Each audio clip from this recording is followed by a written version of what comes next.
everyone, welcome to Working on It. I'm Dr. Ann. I'm a clinical psychologist aiming to make your life just a bit more manageable. Remember, the tools and the tidbits that you pick up on this channel are purely educational. They can't replace therapy, but with some practice, they can help you along in your daily life. So let's get started. Today, we're going to be talking about something that we all feel connected to, and that is music. Whether you are a passionate, avid lover of music, who can do all this music trivia, or you just like to dabble and listen to it in the shower or the car. This video, I think, will be fascinating for all of us to learn why music is so important in our lives and how it affects us. So I was excited to do a little bit more of this research on top of what I already knew, so I can't wait to share it with you guys because it is fascinating. So music has been important in my life personally for a very long time. I've always felt really connected to music. I've always been a dancer, so the kind of two go hand in hand. And so, again, welcome to my dog. Always in the middle of me talking. So, the story goes in my family that when I was a very itty bitty baby in my crib, they had a radio, and they would put this radio in my crib, and when the news came on, I would just wah, wah, like be so distressed. And then when music came on, I felt very, very soothed, and I would go quiet. Imagine that. So what is it about music that moves us both literally and figuratively? Because it's not just me. Music has been a part of humanity for as long as it's been documented. People have had in every single culture their own music, their own dances to that music that defines their culture and helps to explain or illustrate costumes that go along with the music and dancing, right?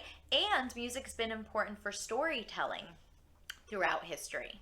So again, what is it about music? Why are we all so drawn to it? Well, for one, when we listen to music, it elicits all these what I call happy chemicals, dopamine. We have a flood of this feeling great and ecstatic and happy when we listen to music. But get this, even the anticipation of our favorite song, or the anticipation of that really, really good part in the song that we really love that we're gonna belt out, even the anticipation of it, not just the act of listening to music, elicits all of this dopamine and releases all of this dopamine as well. Isn't that pretty crazy? And then psychologically in general, we know this, that it can boost our mood and it can boost our energy, but it also has been shown to improve symptoms of anxiety and depression. Actual clinical anxiety and depression has been shown to go down just from listening to music and the symptoms of it. But not only is it psychologically affecting us and all these happy chemicals are being released, but what I found really amazing was that it physically affects our body. Not only has it been shown to have improvements in Parkinson's and for Parkinson's symptoms, which was the most incredible part, but in general, for all of us, it improves and shows that it boosts our immune system. Our system in our body, the army that fights off all the viruses, that system. Listening to music boosts it, right? So it's like a little shot of vitamin C in musical form. One of my favorite fun facts, and I wonder if you belong to this group like me, where you get goosies all over your body or goosies on your arm when a certain part of a song comes up, or you're listening to your favorite song, or you really, really feel a song and you just get goosebumps. Turns out that's not everybody. I thought it was everybody, but it's a very small group of people. And the reason that happens is because the auditory processing center, the center of our brain that processes auditory information and sound, and our emotional center of our brain, self-explanatory, that there are more fibers connecting the two. So when you get goosebumps, it is because you have more connections and you have a structural difference in your brain that connects your auditory processing center with your emotions. So you are literally feeling the music, actually. Isn't that amazing? So not only that, but if you are or have been when you were little, or you are now learning to play a new instrument, Your brain loves that. Your brain will thank you because it is using all of these different skill sets and flexing that muscle. You are literally improving not just your learning, but your auditory processing and your memory. So much so that it also helps you to learn new languages as well, which kind of makes sense because you might think of music as a language. So if you're learning a new instrument, it can help you learn a new language as well, and it's just great for your brain functioning in general. Again, if you are a music lover like I am, and maybe some other people that are watching this video, and you ever happen to be in Phoenix, Arizona, I just went recently, there is this incredible museum there that is dedicated to musical instruments. I thought I knew all the musical instruments. No way. Turns out I know like 10% of them. I was like, yeah, guitar, piano, flute, trumpet. No, there were all these musical instruments separated out, interestingly enough, by country or by region.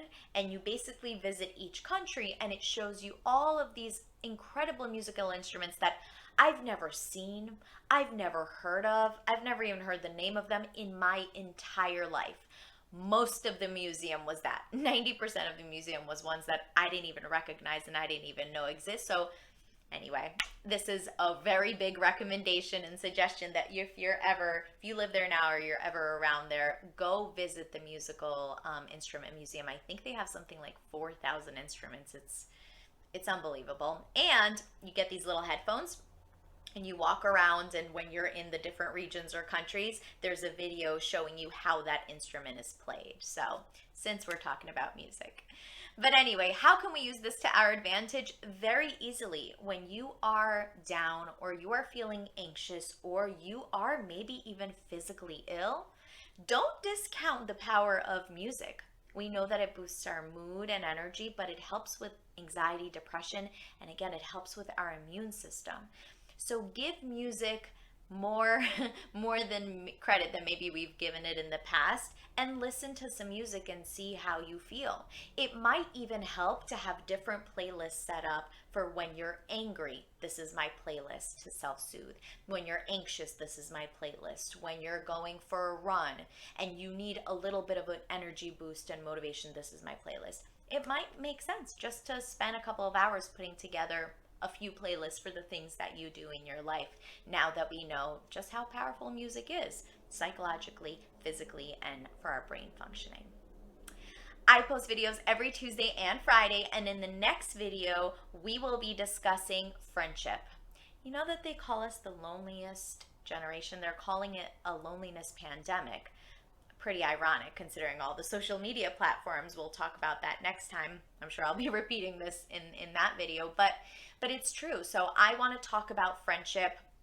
I want to talk about something Brene Brown, a passage that she has in her book that really struck me about friendship, and how maybe we could all learn to approach friendship so that we have not just people that we hang out with, but actual deep connections, people that we feel like we're very invested in, and we have people in our lives that are truly invested in us. I will discuss that next time. Until then, you got this. Go listen to some music, enjoy, and see you next time.